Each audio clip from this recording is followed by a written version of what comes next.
అందరికీ నమస్కారం అండి. నేను మీ కాగడా వినయ్ మాట్లాడుతూ ఉన్నాను. అనకాపల్లి జిల్లా బీసీ హాస్టల్స్లో ఏం జరుగుతుంది అసలు?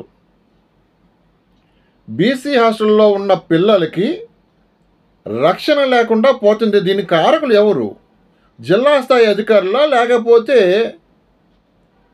పిల్లల ఆలనా పాలన చూసుకోవలసిన ఆ హాస్టల్స్ తాలూకా వార్డెనా? నిన్నటికి మొన్న నవంబర్ 1వ తారీఖు నాడు అనకాపల్లి జిల్లా తానంలో 10th క్లాస్ చదువుతున్న భానుప్రసాద్ అని ఒక అబ్బాయి ముత్యాలమ్మపాలెం బీచ్లో చనిపోవడం జరిగింది, ఈత కొట్టడానికి వెళ్ళి. ఇక్కడ విషయం ఏం జరిగింది అంటే, ఈ పిల్లవాడు వాడితో పాటు ఇంకొక ముగ్గురు, ఇంకొక బయట కుర్రాడు, అంటే మొత్తానికి 4 పిల్లలు హాస్టల్ నుండి, హాస్టల్లో అటెండెన్స్ ఉంది, ఫిజికల్ అటెండెన్స్ ఉంది, మొత్తం అక్కడ భోజనం చేయడం, టిఫిన్ చేయడం అన్నీ ఉంది. స్కూల్కి వెళ్ళకుండా 2 నిమిషాలు, హాస్టల్కి స్కూల్కి నడిచి వెళ్తే మహా అయితే ఒక 2 నిమిషాలు 3 నిమిషాలు తాలూకా గ్యాప్ దూరం అంతే.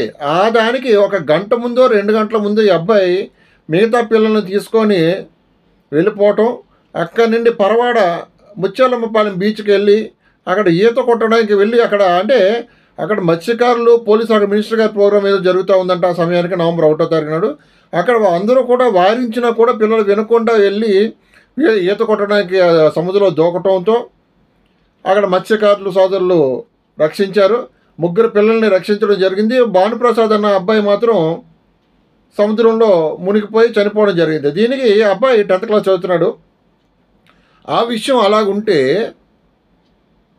దీనికి కారణం నేను కాదంటూ హాస్టల్ వార్డెన్, తానాం హాస్టల్ వార్డెన్ నారాయణరావు, అంటే ఆయన హాస్టల్ వార్డెన్స్ అసోసియేషన్కి సెక్రటరీ, ఆయన పదవిని బాగా ఉపయోగించుకుంటున్నాడు.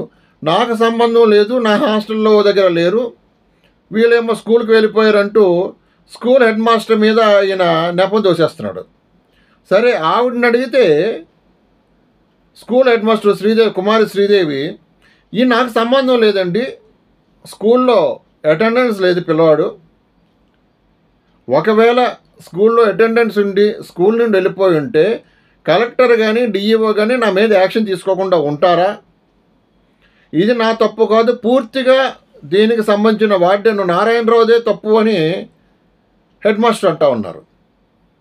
ఏమిటి ఎలా చూసుకున్నా ఒక 10th క్లాస్ పిల్లవాడి తలక ప్రాణం పోవడానికి కారకులు హాస్టల్ వార్డెనా లేకపోతే హెడ్ మాస్టర్ అన్నది ఇక్కడ మనకు తేలవలసింది. వీళ్ళిద్దరికీ సపోర్ట్ చేస్తున్న జిల్లా అధికారుల. ఇక్కడ మనకు ముఖ్యంగా మాట్లాడుకోవాల్సిన విషయం ఏంటంటే, ఎటు విషయాల్లో చూసినా హాస్టల్కి సంబంధించిన అక్రమాల విషయాల్లో కానీ, అవినీతి ఆరోపణలో కానీ, పిల్లల్ని సరిగ్గా చూసుకోకపోవటం విషయంలో నారాయణరావు పేరు మాత్రం ప్రముఖంగా వినబడుతూ ఉంటుంది. ఈయన స్థానికుడు, కులబలాన్ని ఉపయోగించుకుంటూ, నాకు ఆ మంత్రి గారు తెలుసు, ఆ మినిస్టర్ గారు తెలుసు, తర్వాత ఆ ఎమ్మెల్యే గారు తెలుసు, ఆ ఎమ్మెల్సీ గారు తెలుసు అంటూ అధికారుల్ని బ్లాక్మెయిలింగ్ చేస్తూ పిల్లల్ని ఇబ్బందులు పాలు చేస్తూ ఉన్నాడు. ఇంకో విషయం ఏంటంటే, మనకి అనఫీషియల్గా తెలిసింది, ఈ కుర్రోడు చనిపోయిన విషయంలో ఈయనే అన్ని విధాలుగా మంచి చెడు అందరికీ చూసుకొని, ఇన్క్లూడింగ్ తానం సర్పంచ్ దగ్గర నుండి ప్రతి ఒక్కరిని కూడా మంచి చేసుకున్నట్టు ఆయనే స్వయంగా ఆయనే చెప్తూ, ఈ చనిపోయిన కుర్రాడి తాలూకా కుటుంబానికి కొంత డబ్బు కూడా ఇచ్చాను, ఈ కేసు మాఫీ అయిపోయింది అంటూ పోలీసు వారు కేసు నమోదు చేశారు, అది దర్యాప్తులో ఉంది అని ఈయనేదో పెద్ద పోలీస్ ఆఫీసర్ లాగా, పెద్ద న్యాయాధికారి లాగా చెప్తా ఉన్నాడు. దీని మీద విశాఖపట్నం హ్యూమన్ రైట్స్ కోర్టు మరియు జిల్లా 2nd అడిషనల్ డిస్ట్రిక్ట్ జడ్జి కోర్టులో మొన్న శనివారం నాడు ఒక పిటిషన్ దాఖలైంది.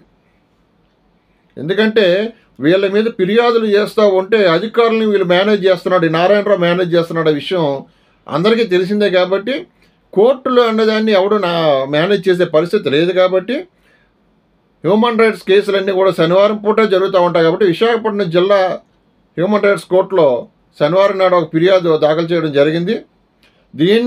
దీంట్లో పార్టీలుగా ఈ హాస్టల్ వార్డెన్ నారాయణరావు పాటు హెడ్ మాస్టరు శ్రీదేవిని కూడా ఇందులో పార్టీగా చేస్తూ కేసు ఫైల్ అయ్యింది. సరే, దీని మీద కోర్టు వారు ఎలాంటి అధికారుల మీద ఎలాంటి ఆర్డర్స్ ఇస్తారు అధికారుల కోసం, ఇవన్నీ మనం ఎదురు చూడాలి. ఎటు తిప్పినా ఎలా చూసినా ఈ నారాయణరావు అన్న వ్యక్తి మెయిన్ అన్ని వ్యవహారాలు భుజాల మీద వేసుకుంటూ నడిపిస్తాడని తెలుస్తూ ఉంది. చూద్దాం మరి ఎలా జరుగుతూ ఉంటుందో.